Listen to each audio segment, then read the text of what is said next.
I'm not really sure how to start this or whether or not I should even post this. But I think after what Peter and I have gone through in the last 6 months, it is important that I post this. And I want to say that I know that I'm not the first person to go through this, nor am I the last person. But I think it's really important for people to have these conversations and for people to better understand how to help someone through this. For those of you that don't know me, my name is Diana, and I've had 2 miscarriages. My first miscarriage happened in December of last year, and I guess you could say the pregnancy in general probably didn't feel like a true pregnancy in the sense that I didn't really have the symptoms. I mean, yes, I was tired and I had some nausea, but it wasn't what everyone described. And everything kind of happened all at the same time. I felt cramping in the morning, and a few hours later I was bleeding. And before I knew it, I knew I was having a miscarriage.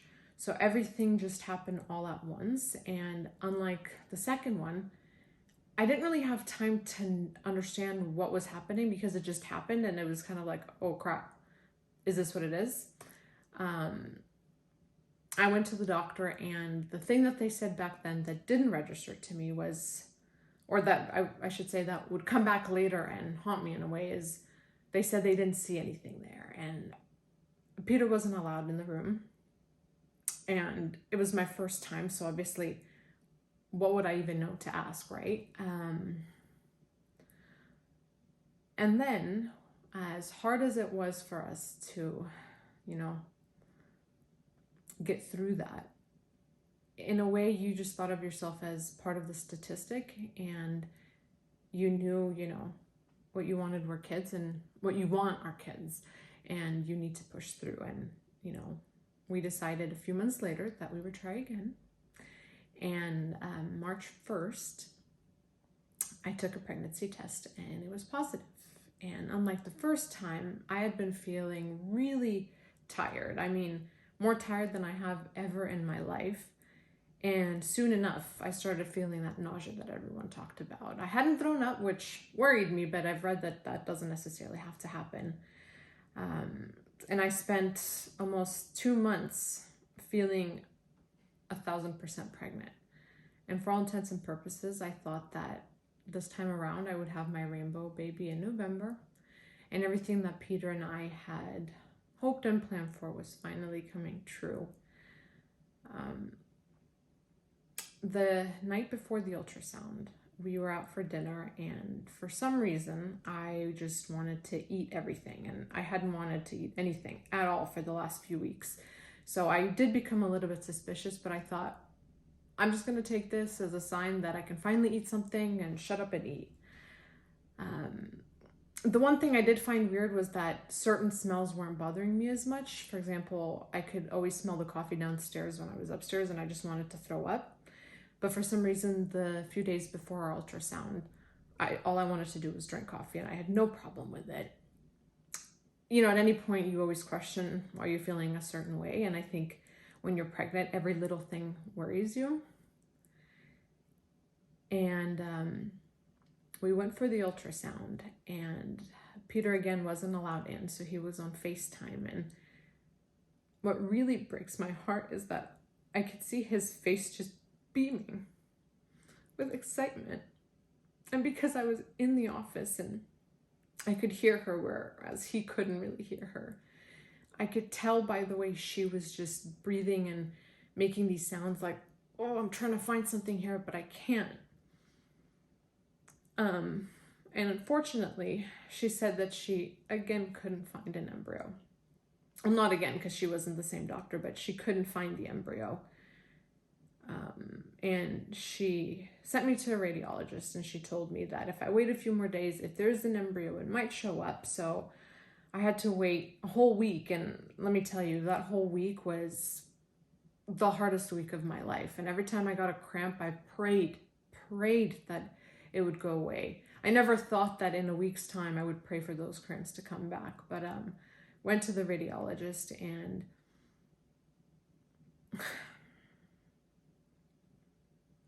the radiologist said, oh, it looks like it could be a molar pregnancy. And if you don't know what a molar pregnancy is, it's not good.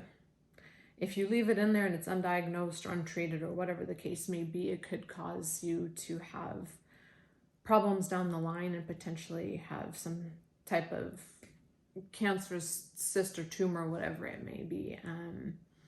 So I finally heard back from my doctor that following Monday, and she said that unfortunately there is no embryo, and luckily she does not see it as a molar pregnancy, which was great because that was something I was really afraid of.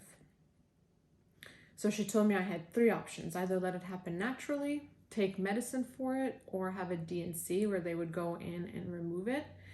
The third option, obviously, you'd have to go into the hospital and you would potentially have scarring after it. So we decided to just go with natural. And at that time, I really did think that it would happen because it happened the first time. You know, what would stop it from happening now? So a week went by and nothing happened. Not a cramp, no spotting, no bleeding, nothing. And as I was entering what would have been my 9th week, I decided that this was just torture and I couldn't take it anymore. So I called her on Wednesday and took the medicine Thursday. Now, I'm going to be honest, some people hate hospitals. I hate them, but I will never want to do the medicated version because it was, when I say that it was torture and hell, I really do mean that.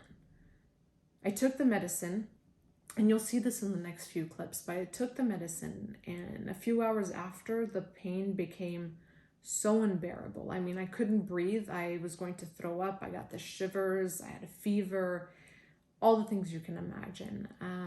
And finally, it broke through and I started bleeding. And the week before, I had hoped I would never see that blood again. And then I had prayed to see the stupid thing just break through. And when I say stupid thing, I mean the blood. I just wanted to see the blood come out, and it finally did. And I have continued bleeding for 2 weeks, and it is really hard.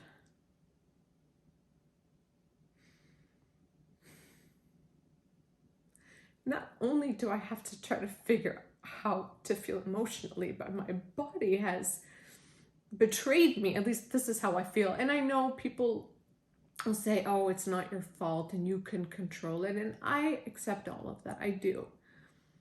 But as someone who's carrying a child, you feel like you have this protective barrier over them, even though you quite literally have no control over your body. So I've spent the last 2 weeks just waiting for it to stop.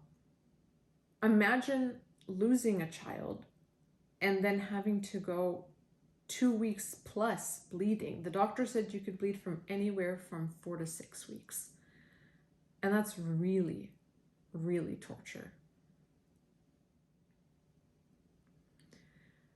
Within the last few weeks, I've done my own research and I've talked to people who have gone through this, and I recently learned that what I had was a missed miscarriage. Obviously, people don't really speak about miscarriages, but miscarriages are really common. They're so common that I don't know why people don't talk about them, or why doctors don't talk about them more often, or why we don't learn about them more often. I mean, it really truly is an important subject to speak about, especially when you're pregnant. Before I even planned on having kids, I saw people go through miscarriages and I didn't understand it. Like most people, I didn't know how to react. But it happens. And unfortunately, missed miscarriages happen as well. And what a missed miscarriage is that you have basically a dead embryo in you, but it hasn't passed. Your body has not released it. So for all intents and purposes, you are pregnant and you feel all of that. But there's nothing living inside of you.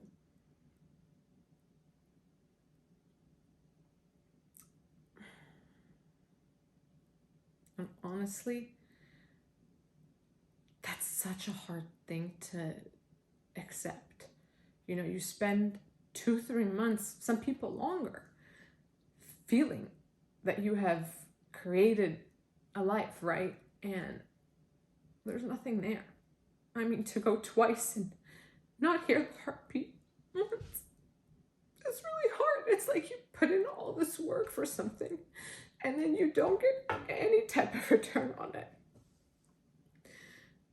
And, people wonder, or people question, when you're grieving and why it's taking you longer. There's no handbook on how to deal with this. There's nothing anyone can tell you to make you feel better. The only thing that I want is to have a child.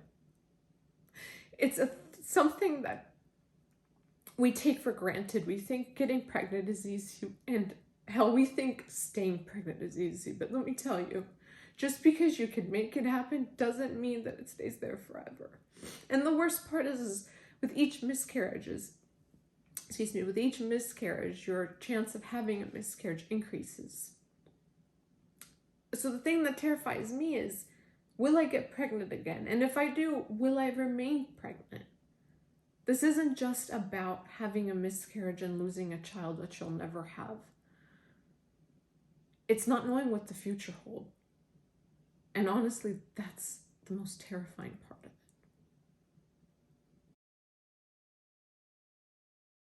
So it has been 30 minutes since I took these pills. You have to take the first 3 through, hoo-ha. So that was a lot of fun. They say it takes about 2 hours for it to kick in, and I can confirm that 30 minutes in and I'm starting to feel some pain. I imagine it's going to get a lot worse, but let's see how the first hour goes. It has been about 2 hours and the pain is starting to get stronger. So we'll see how this continues. It is almost 3 o'clock. The pain has gotten to be really unbearable. I'm finally bleeding. This is rough. I've officially taken the second dose, which are in my cheeks right now. Cramps have subsided a bit, but I feel like a bus ran me over. We'll see how the next 3 hours pan out. It is 10 o'clock, and it has been a hell of a day. The pain has gotten a bit better, but I have a really bad headache, and I can't really stand up for long because I get dizzy.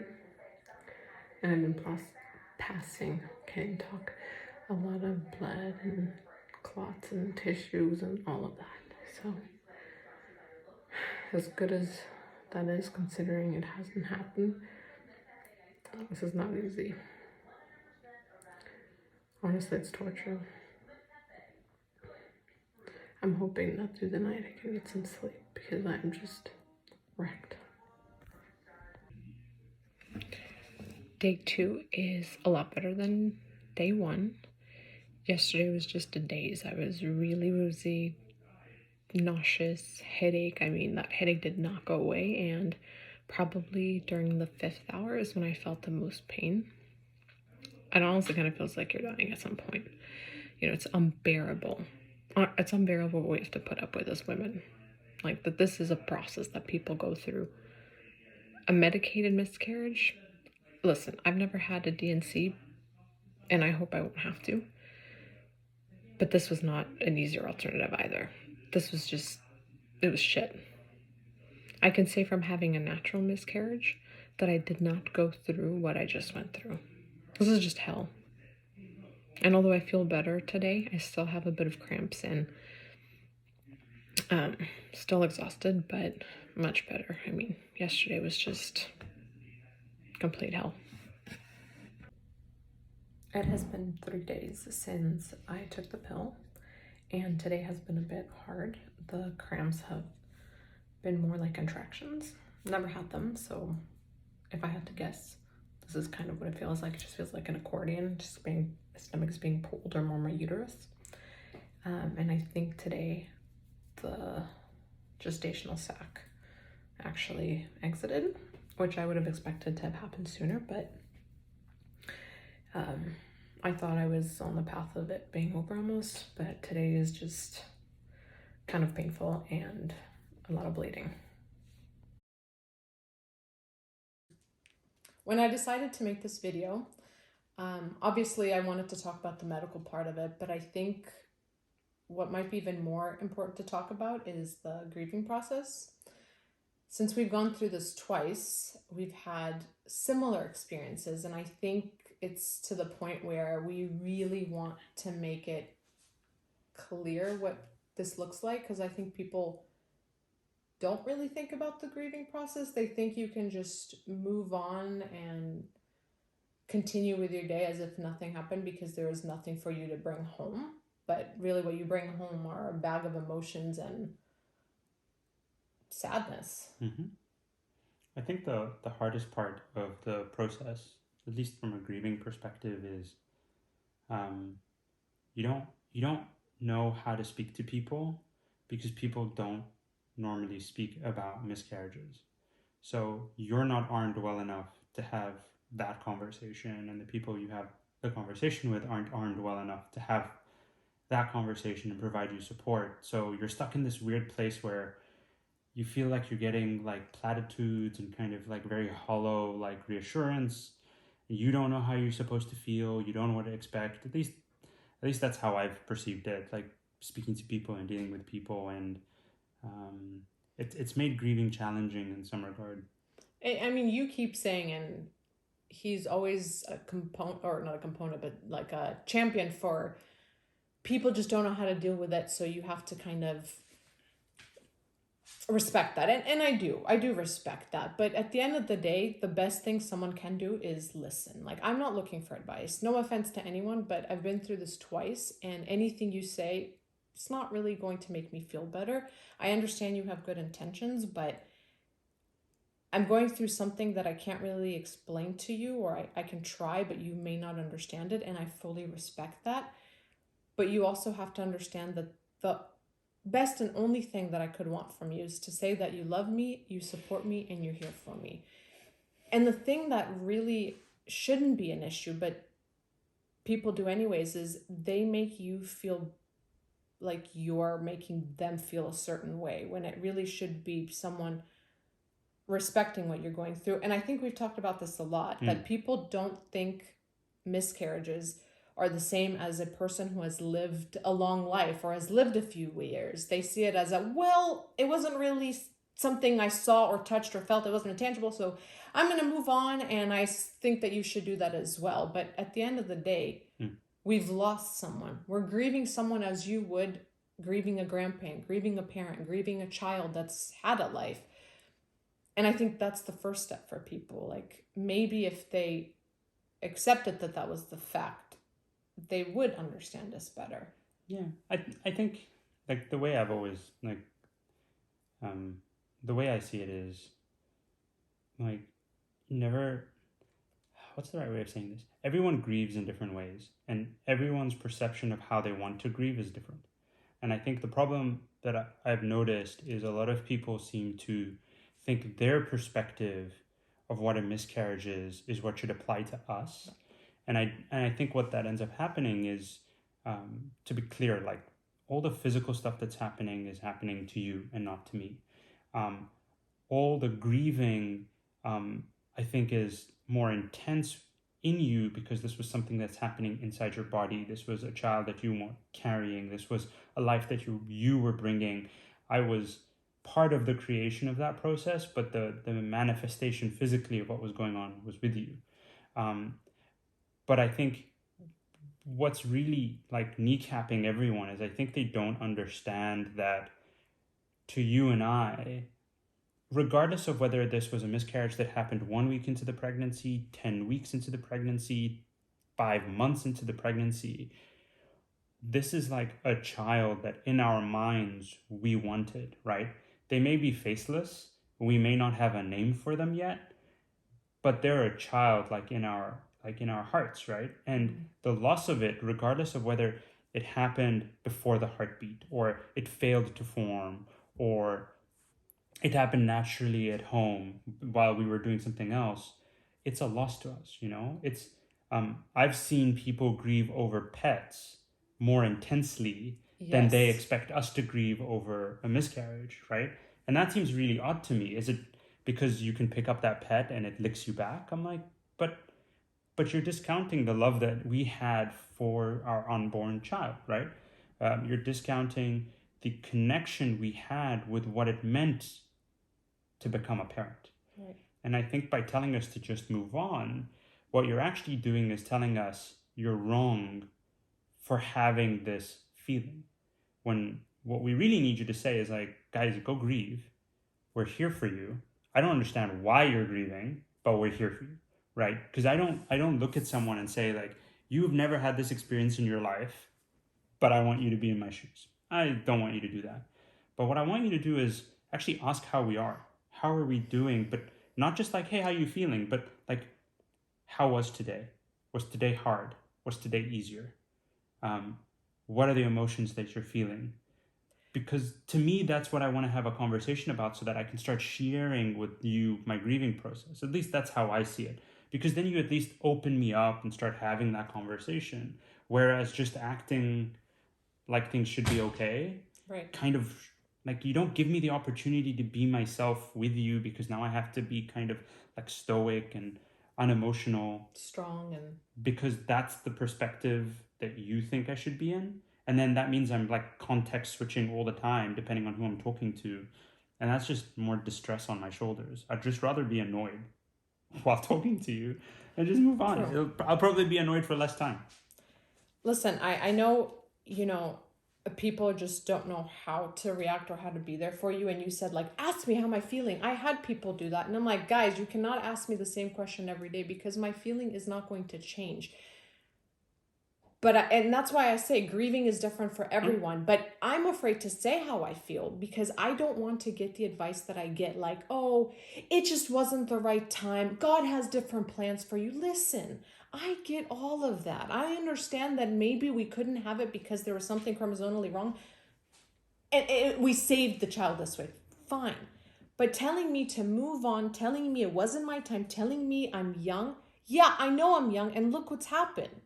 That's not an assurance for me. The best thing that you can do is not say those things. And when you tell someone to just keep moving, things will get better, God's got you, like, it doesn't actually help me. So ask me. If you don't know what the answer should be, ask me, how can I help you? And then I will tell you, leave me alone, or send me photos of puppies doing things. That'll make me feel better. But don't assume that how you grieve and how you feel is how I feel. Best thing to do is ask me, what's the best thing for you to do? Mm-hmm. And like you and I grieve differently, and like we parse information differently, and like what's important is we're there to support each other in whatever capacity we need to be. Like I frustrate you because the way I grieve is I'm just like, I'm gonna go check out for a couple of hours, I'm gonna go play a game somewhere, or just like act like I don't want to be detached or attached to anything that's going on around. That doesn't frustrate me. That's how you deal with it. But that's my FIFA point. frustrates me on a different level, but it has nothing to do with your grieving. We all do it differently. Hey, you know what? Disconnecting my brain so I don't have to think about stuff is a good way for me to get distracted. But like my point is that we all grieve differently, right? Like the first pregnancy that unfortunately had a miscarriage, I thought I had dealt with it until we got a puppy. And then I was left alone with the puppy and I broke down every time, right? Like bawling my eyes out for like an hour every time I was alone with the dog. Spoiler alert, we don't have the puppy anymore. Yeah, it's a bit extreme crying every time you're the human who has to wake up and take it for a walk every morning. I think the dog started to think like crying was the way I was telling her we were going for walks. But that's how I grieved, right? I had that opportunity to release my emotions, and it didn't come from a conversation. It came from a dog like playing with me, right? And that was the first time I felt like I could actually, like, that whole dam got opened and all the feelings I needed to have just hit me really quickly. You're different. You're someone who needs to be in your space by yourself, really think through it. And I think you get flustered and frustrated when people try to put you into a different corner whilst you're trying to finish the process that you're in. And I think that's where people stumble with you. I think I've tried to learn that. Well, this isn't a what's wrong with me kind of video. Let's No, it's not. But it's just to highlight that you grieve differently. No, but that's the thing. No one is asking me what I need. They're telling me how I should grieve because that's how they grieve and that's how they know. But if someone passes away, I would never tell you like, hey, it's been 2 weeks and 3 days. I need you to get this moving so we can have conversations. This time around, I can't have a conversation about random things. Like, yes, I'm excited we're getting a new house, and yes, I'm excited that it's going to be summer, but those aren't conversations I can have right now. You have to understand, I am still going through it physically. For me to speak to, it's easier for me to disconnect so that I can actually get better mentally, because no one focuses on that. Everyone thinks being sad is a taboo, but like, it's healthy to feel what you're feeling. And if you don't understand where I'm coming from, ask me. That's the thing. People aren't asking. I am happy to share. I want to give you information about me, but when you're applying your rules to me, it makes it hard for me to be able to take it. And the best way for me to do is to shut down the way you do with FIFA. Yeah, I think you said something right now that I think is on the money. I think what people are not doing is asking what you need. Because in your case, what you need might be a distraction, or it might be some quiet time. Like in my case, it's a distraction. In your case, it might be some alone time. In your case, it might be don't like have random conversations that aren't valuable. Like just leave me alone for a little bit. Yeah. That's actually a good point. Like I hadn't really thought about the need part. I always thought it was about helping you parse, but sometimes that's not what you need.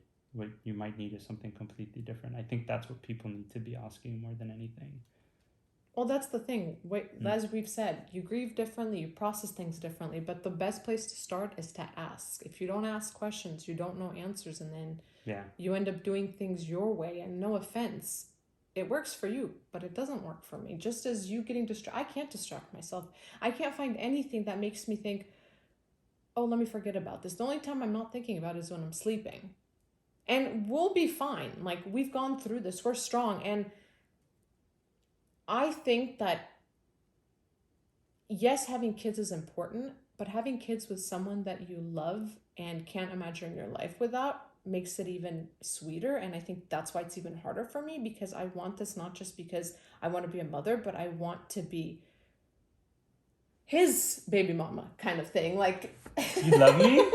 Oh, I was wondering who you were talking about for a sec. You know what I mean? Like, at the end of the day, like, this is really important to both of us, and we are here for each other, and we will get through it with God's help, spiritually and everything. Like, we recognize all of that, but we also deserve and have the right to feel the way we feel, and we just want people to understand that we appreciate your support and we love you, but you have to remember that the way you grieve and the way you process is different from us, and please respect how we feel and just ask what we need. Yeah. I think the key is don't underestimate the amount of grief that happens when something like this occurs. I think when it happens back to back, especially, like, the thing that broke my heart was we were at the doctor. I was on FaceTime waiting to hear a heartbeat. Like, that's the second time. The first time, like, yes, we were out, we were on a smoothie run, decided to go to Best Buy randomly, and then, like, you came out of the bathroom with, like, shock in your eyes. But that was just unplanned. It was, we were still looking forward to the heartbeat. This time we had done everything we needed to. We were at the doctor, you were supposed to have the heartbeat, and we didn't hear it. It felt real. And that's just heartbreaking. Like, it's such a different level because you're going for the greatest experience you'll ever have. Like, you will hear your child's heart for the first time, and then you get nothing. You get a bunch of ums and ums, and because of COVID, you're getting it via FaceTime, sitting in the car while your wife is in the hospital or the doctor's room. Like, don't underestimate, like, how broken you feel like at the end of that conversation. Like, it's not easy. And I said it before, the fact that we don't know what the future holds. I mean, everyone takes everything for granted, that you deserve to be a parent and you deserve to get pregnant, and it's our right to have that. But at the end of the day, you don't know what life has planned, and no offense, you might not have that experience. And, like, that's the thing that makes my grieving harder, because I don't have assurance. I've had terrible experiences with doctors and the way that they act around miscarriages that you don't give me much hope. So that's why it's taking me longer. And I think Mm. will take us a very long time, because it's not just having lost 2 babies, because we are parents to 2 babies. It's the fact that we don't know if we'll get that chance. And we pray and we hope that that's going to be the case, but you don't know. You're right. We'll figure it out. Baby steps. I think on the other side of this, there are other challenges. And hopefully the people around us are a better tool to support us through those challenges. Hopefully we won't have to go through this again, but if God forbid we do, Here we go. here is your guide to Yeah. how that works. I love you, Sexy.